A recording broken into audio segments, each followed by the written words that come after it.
Cette semaine, à l'émission Rencontre, Hubert Tremblay reçoit Jimmy Vachon.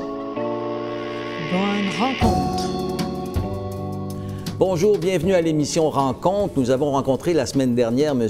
Jimmy Vachon des Écureuils, qui a parti notamment un café rencontre au relais des Écureuils, et puis qui est un homme d'affaires aussi, qui a travaillé en génie civil pour le ministère des Transports. Il nous a raconté beaucoup de choses la semaine dernière. Nous continuons cette émission avec lui aujourd'hui. Vous faisiez ça tout en travaillant, tout en faisant vos entreprises, et puis est-ce que vous dormiez? J'ai dormi quelques bouts de temps parce que j'ai eu quand même 2 enfants. Eh oui. À travers de tout ça, en plus. Eh bien. Puis là, donc, vous étiez dans le parc Colbert. Vous demeuriez où à ce moment-là? Toujours à Cap-Santé. OK, encore Je n'ai jamais Cap-Santé. quitté mon coin de Donnacona, Cap-Santé, les Écureuils. Là. Je n'ai jamais quitté ça. J'ai jamais voulu aller rester à Québec. OK. J'ai voyagé à place. Vous avez voyagé en plus. OK, Ouais. on pourra en parler aussi, mais là, je veux juste revenir sur la Non, question. je veux dire, j'ai voyagé Québec-Donnacona pour mon travail. OK, d'accord. Je pensais que vous avez fait le tour du monde en plus de tout ce que vous avez fait. là. Non, j'ai fait le tour du globe, mais sur la table. Sur la table. Ah oui, Le c'est ça. globe. Oui, le On globe. l'a sur la table. C'est ça. Vous étiez trop occupé pour aller vous promener quand même. C'est ça, je comprends ça.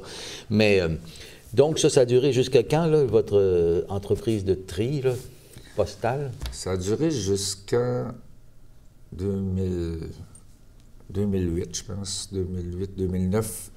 J'ai vendu à une compagnie à Québec qui s'appelle MedExpress, qui eux autres étaient spécialisés en transport de courrier postal, mais qui voulaient avoir ce genre de commerce-là comme deuxième annexe. Et pourquoi vous avez vendu? Ça ne marchait plus? Vous étiez fatigué? Vous aviez envie de changer? J'étais très fatigué. Je peux pas dire que ça marchait extraordinairement non plus. Fait que, non, c'était le temps. C'était le temps de m'en départir. Ça aussi, Puis c'est... là, je commençais à prendre de l'âge. OK. Il faut savoir J'étais quand tout se seul. retirer, hein? C'est ça, quand on est un homme d'affaires comme vous. Là. Tu sais, tout ce que j'ai fait, je l'ai quasiment toujours fait en double, c'est-à-dire en couple. Ah, Mon épouse était toujours très près de ce que je faisais. Donc, je ne peux pas dire j'ai fait ça moi, j'ai fait ça tout seul. Je pense qu'on doit toujours utiliser le « on » dans ces cas-là. Ouais, je comprends. Fait que mon épouse étant partie, c'était moins facile. Ça a dû être une grande perte, là, parce que c'était pas seulement la mère de vos enfants, c'était aussi votre C'était collaboratrice. collaboratrice, exactement, c'est ça. Puis vous avez continué à entreprendre des affaires pareilles après le décès de votre épouse? J'ai j'ai décidé de m'amuser et d'aller voir un peu. Ma fille étant dans le domaine de radio-télévision, je voulais aller voir un peu comment ça fonctionnait, ce domaine-là. Elle est à Montréal, etc. Ah bon, on tombe maintenant dans la radio-télévision. Ouais, Okay? Vous êtes un homme plein de surprises. Fait que, suite à ça, j'ai dit, écoute, moi, j'aimerais ça faire des choses. Tu crois que je peux faire? Fait qu'elle a dit, écoute, Père, faut que tu y ailles passer des castings si tu veux être capable de faire des choses. Fait que là, ma première question étant, c'est quoi un casting? Et le premier casting que j'ai fait était à Surprise. Non, pas vrai. Pas vrai. Les gags juste pour rire. Les gags de Juste pour rire. Je m'en mêle parce que ma fille a commencé à Surprise. OK, on voit le lien de toute façon aussi. Alors, les gags juste pour rire, et ça, si je peux raconter une anecdote là-dessus, je vais là avec 2 amis qui m'accompagnent. On est l'automne, le printemps, c'est-à-dire, mais de bonne heure, fait froid dehors. Je suis au musée Juste pour rire sur Saint-Laurent et la réalisatrice me dit, écoutez, M. Vachon, on va vous mettre un micro. OK, donc nous, on va vous entendre comme il faut. On va vous mettre des Comtech aux oreilles et on va vous parler. Et ce qu'on veut faire avec vous, on veut savoir si vous êtes réceptif à nos commandements et si vous êtes capable de garder la victime assez longtemps et la faire jouer devant la caméra. Tout un contrat. Ouais. Ça, c'était le casting, ça? C'est le casting, ça. Oh là là, OK. Fait que, puis, tu sais, quand t'as jamais vu ça, moi, le contexte, un petit chercheur des oreilles, je savais même pas ce que c'était. Il faut comme avoir 2 cerveaux, là, celui qui agit, celui qui écoute. Exact. Ouais. Fait que là, je m'en vais sur le trottoir. Ils ont dit, la caméra est en arrière de la porte d'entrée. Vous la voyez pas, bien sûr, c'est une caméra cachée. Et vous allez sur le trottoir. La première personne qui va descendre le trottoir, vous l'arrêtez, et vous allez lui demander où est le stade olympique. OK, parfait. D'abord. Vous demandez ça. Elle m'a dit, non, elle dit, un petit problème. Elle dit, vous parlez pas français. mais vous ne parlez pas anglais non plus. Okay. Ben oui, mais là, j'ai dit, écoute, tu ne parles pas autre chose. Non, tout ça, c'est votre problème. Dit, ah bon, vous inventez une langue. Faut que tu t'inventes une langue. Fait que là, moi, je m'en foutais un peu parce que c'était pas grave. C'était pas mon métier, puis je me disais, je l'aurais pas de bord de toute façon, la job. Fait que la première personne qui descend, il m'avait dit, vous allez nous dire, elle est à 10, elle est à 5. Elle est à 10 secondes, elle est à 5 secondes, puis il dit, nous autres, à 5 secondes, on rouvre la caméra. Fait que je vois descendre, mais là, on se souvient qu'on était à la fin de mars, là, un coursier en bicyclette. On ne voit pas ça à Cap-Santé, aux Écureuils non plus. Un coursier à bicyclette qui est en haut de Sherbrooke, qui veut descendre Saint-Laurent. Puis là, je dis, bien, il en vient un. Il m'avait dit le premier. Fait que le gars, il marchait aux côtés de son bicycle, mais là, quand il voit que ça descend, il embarque sur le bicycle, puis là, il descend. Fait que là, je le vois descendre, j'ai dit, bon, il était à 10, il était à 5, il est passé.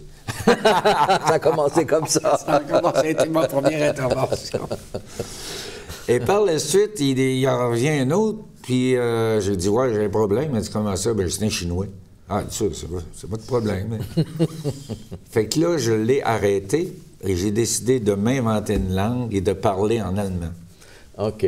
Avec beaucoup de guttural. Ah, oui, puis là, c'était pas évident, bien sûr. Mais cette personne-là, tellement gentille, je pense qu'en dernier, il était prêt à aller chercher son automobile pour venir me mener au stade olympique.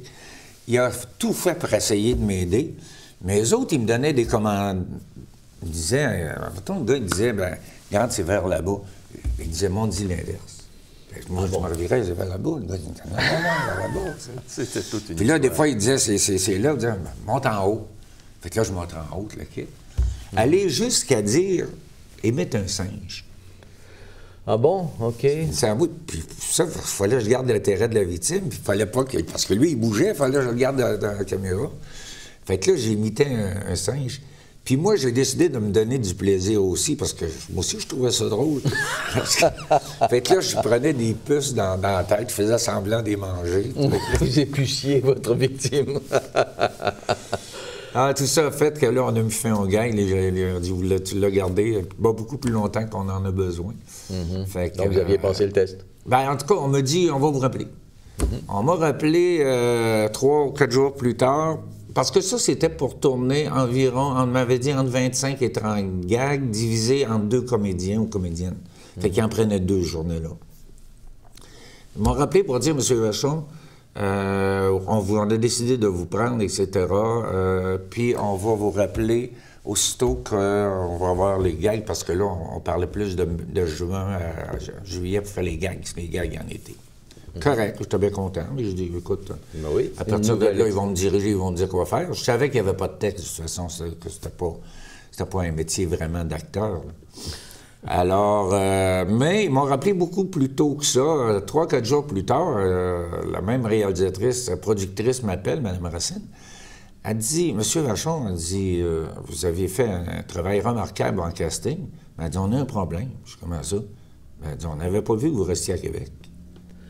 Ah. Parce que là, elle dit, les producteurs disent, bien, écoutez, s'il vient, faut lui payer son millage. Ah bon? Faut lui payer un per diem tant qu'il va être là. Faut payer ses couchers. Fait que là, il va coûter bien trop cher. Problème. Fait que finalement, ils ont dit, on va laisser tomber les gangs, mais si jamais on va tourner à Québec, vous allez être notre premier choix. OK. Malheureusement, ils ne vont jamais... En tout cas, j'ai été 3 ans avec eux autres, on est venus une fois à Québec. Mais, parallèlement à ça, moi, j'étais déçu un peu, J'appelle ma fille. Je dis, écoute, moi, je m'en fiche qu'ils ne me payent pas mon millage pour aller à Montréal. Je veux le faire. Ah. J'ai dit, j'ai envie de les rappeler pour dire que je reste chez vous. Ben, elle dit oui. Tu fais ça. Okay. C'est comme ça, eux autres, ils s'en fichent que c'est vrai ou pas vrai. La seule obligation qu'ils vont avoir, c'est de te payer entre chez nous. Puis ma fille connaissait ça, elle était dans le domaine, puis elle était elle-même productrice. Fait que... Ah bon, OK. Fait que j'ai fait ça, puis ils ont dit, oh, on n'a pas que là-dedans, il n'y a pas de problème, on va vous payer comme ça. Fait que là, il n'y avait pas de coucher à me payer, ils payaient les lunchs, c'est sûr, mais à part ça, c'était tout. Fait que j'allais passer mes journées-là Puis là, bien, de temps en temps, j'ai eu une fois un premier rôle, puis j'étais toujours en deuxième rôle. Le premier rôle étant donné à un vrai comédien, qui est Denis Levasseur, le comédien qu'on voit tout le temps. Mais j'ai vécu des expériences-là assez formidables. C'était quoi votre premier rôle? C'était, on dynamitait un puits artésien en campagne. Et j'étais policier et je devais arrêter la victime parce qu'il y avait eu un barrage, mais il ne l'avait pas arrêté au barrage. Mais là, comme c'était pour sauter, je l'arrêtais dans la rue. Je l'amenais supposément en sécurité, mais plus près du puits. Et il y avait des artificiers, il y avait plusieurs artificiers qui étaient là uniquement pour faire l'explosion. Et il avait monté un puits fictif. Et la comédienne, Denis Levasseur, lui, était le puisatier, c'est-à-dire celui qui rentrait dans le puits pour aller faire, je ne sais pas quels travaux. Fait que moi, j'avais expliqué ça à la victime, garder son intérêt. Et à un certain moment donné, il avait installé une boîte avec, vous savez, le fameux levier pour faire partir. Fait qu'il y avait une boîte au côté là-dedans où il y avait un assistant de product, une assistante qui quand la victime, moi je détournais l'attention de la victime, quand elle ne le regardait pas, elle mettait une corneille sur le manche. Et là, tu voyais descendre le manche. Mais là, moi, je me mettais à crier, vite, allez enlever la corneille, tout l'équipe. Mais non, elle n'avait pas le temps. C'était fonctionné. Et tout sautait. OK.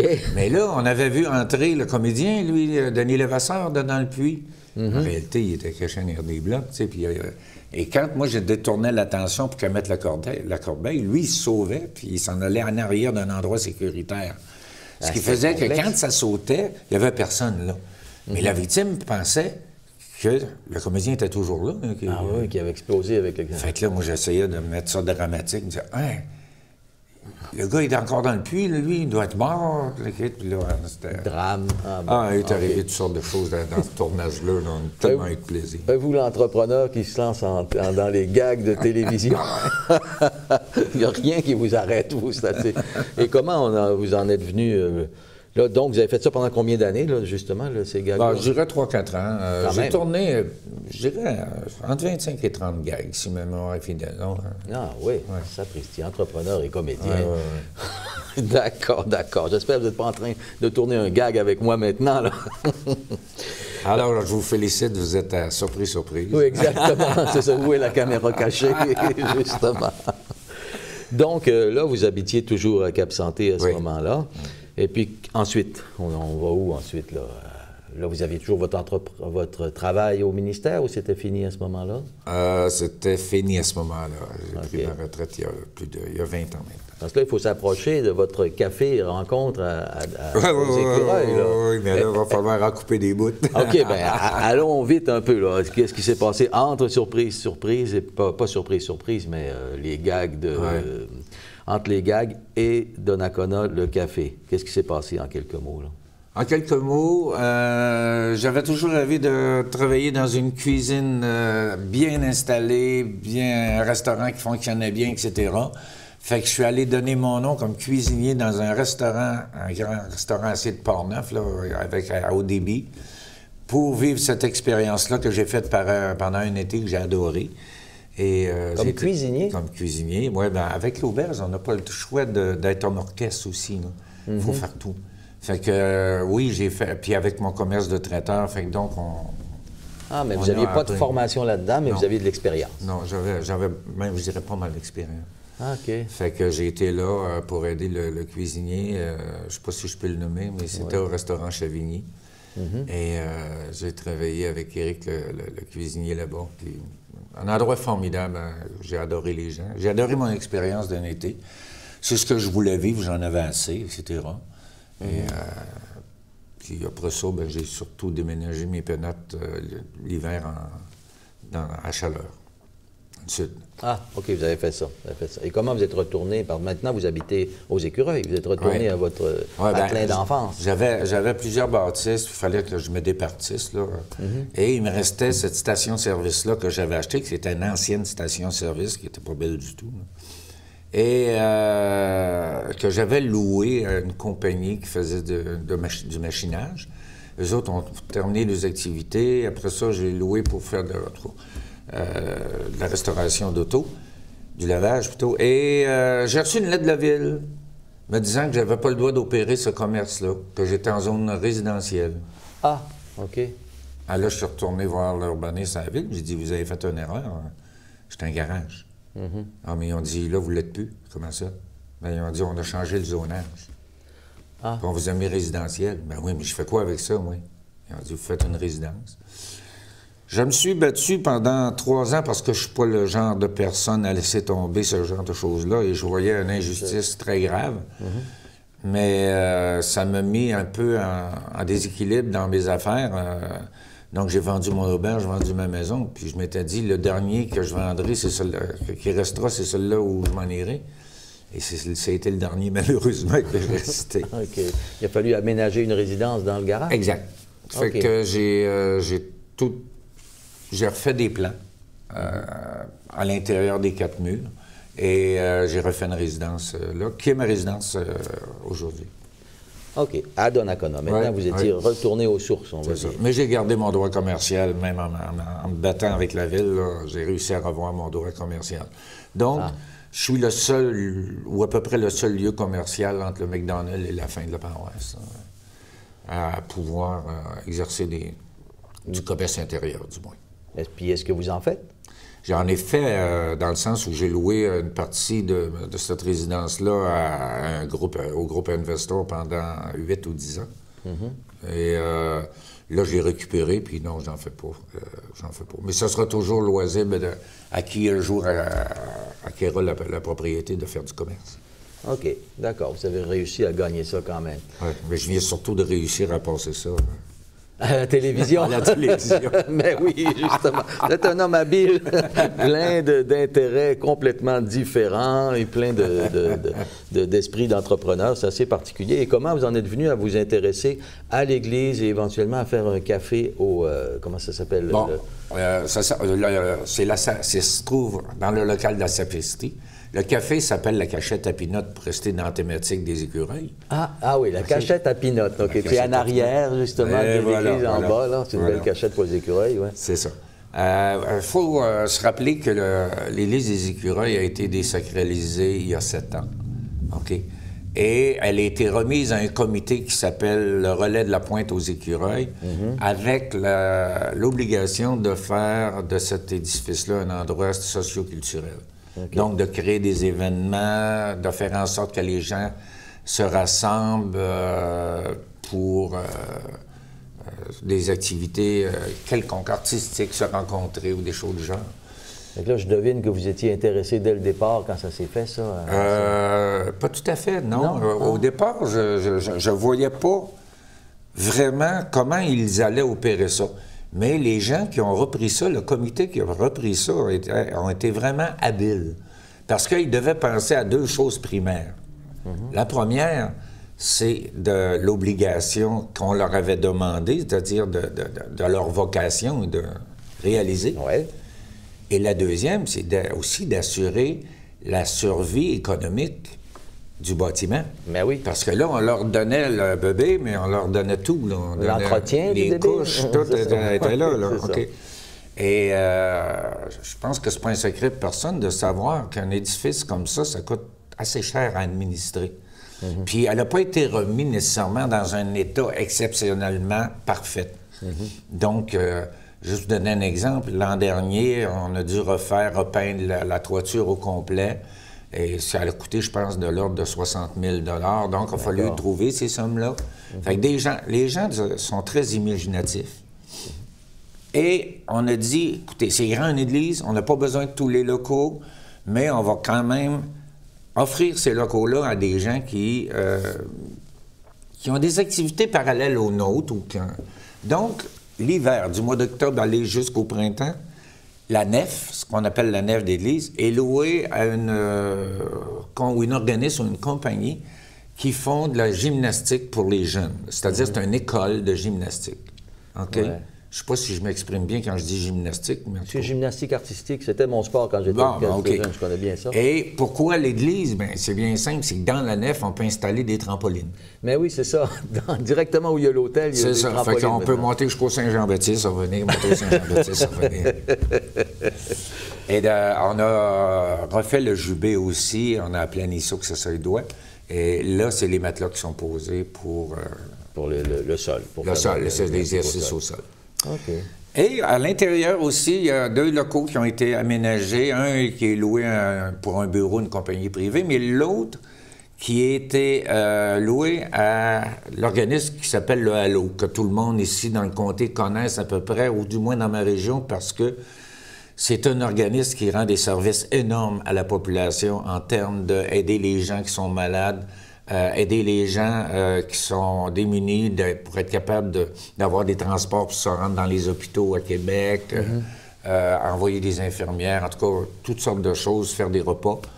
Et les autres, ils ont pris ce local-là, et pour vous donner un exemple, 2 fois par semaine, 2 jours par semaine, il y a des handicapés mentaux.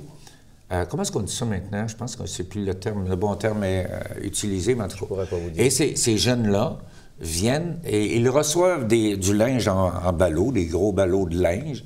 Ils prennent ce linge-là, ils ont des gabarits, ils le découpent dans une certaine forme et ils font des guenilles. Okay. Ils font des guenilles qu'ils mettent en tas dédiées au garage. Ah oui, parce que... Et les garages, ça fait énormément leurs affaires, eux autres, d'avoir ça tout près, etc. Fait que les jeunes vivent vraiment une expérience de groupe, ils se connaissent tous, ils sont agréables, ils aiment ça, ils adorent ça.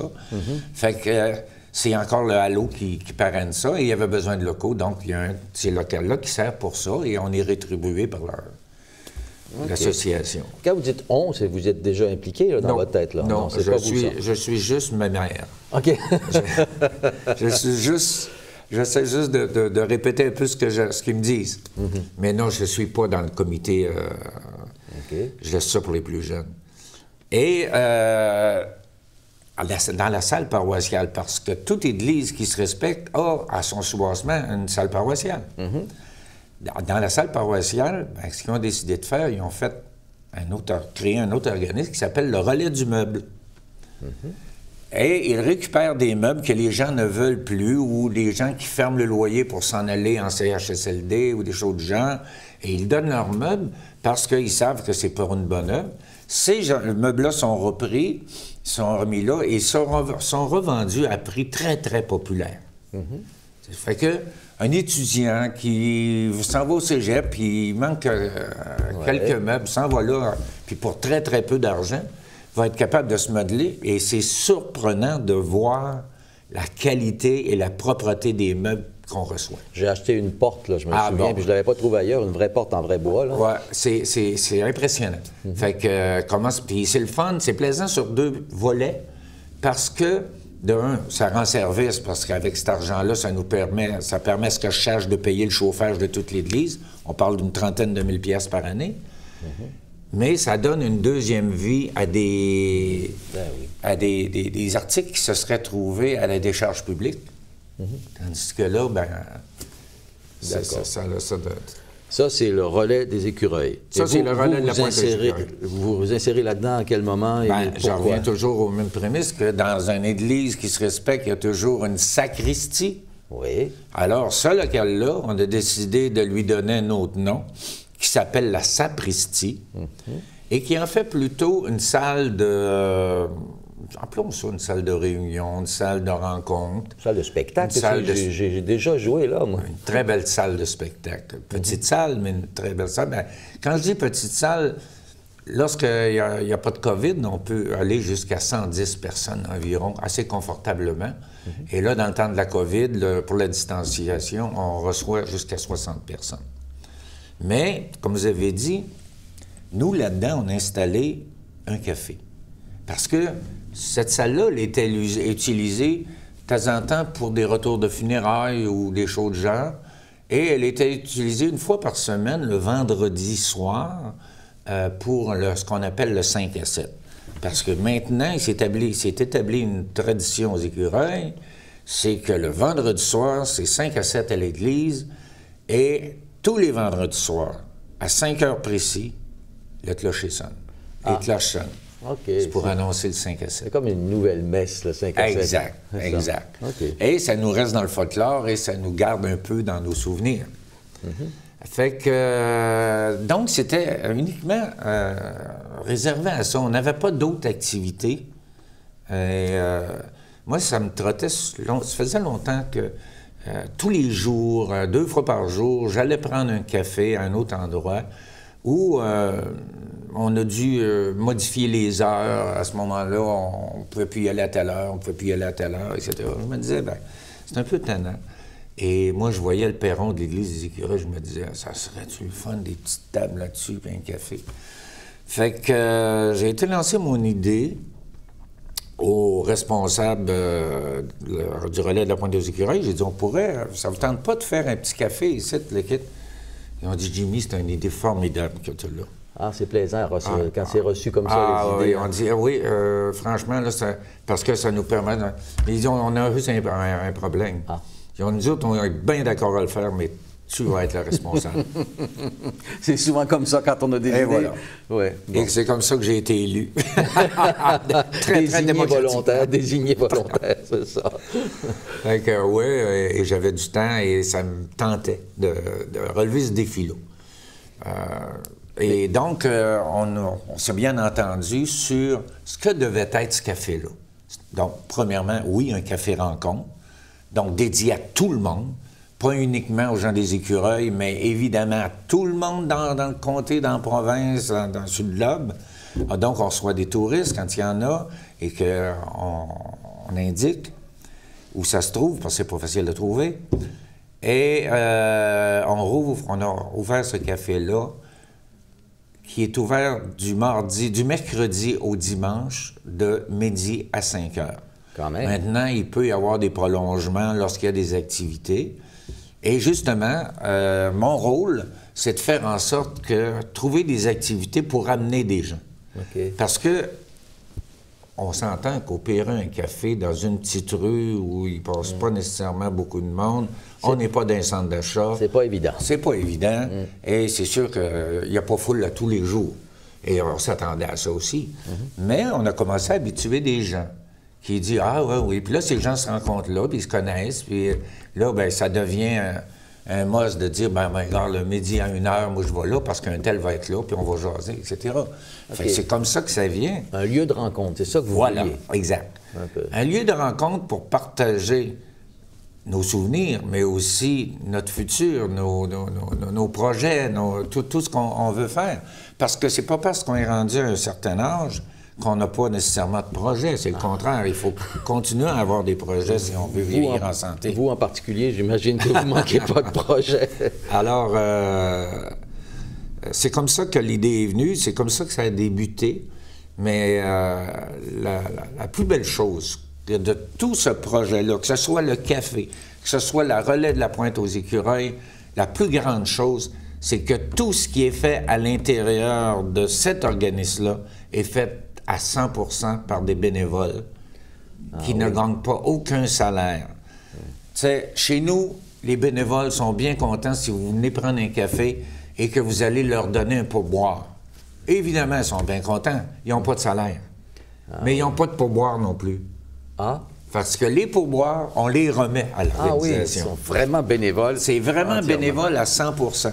Okay. Fait que, je pense que c'est d'autant plus valorisant quand on dit, en plus, ils remettent le pourboire.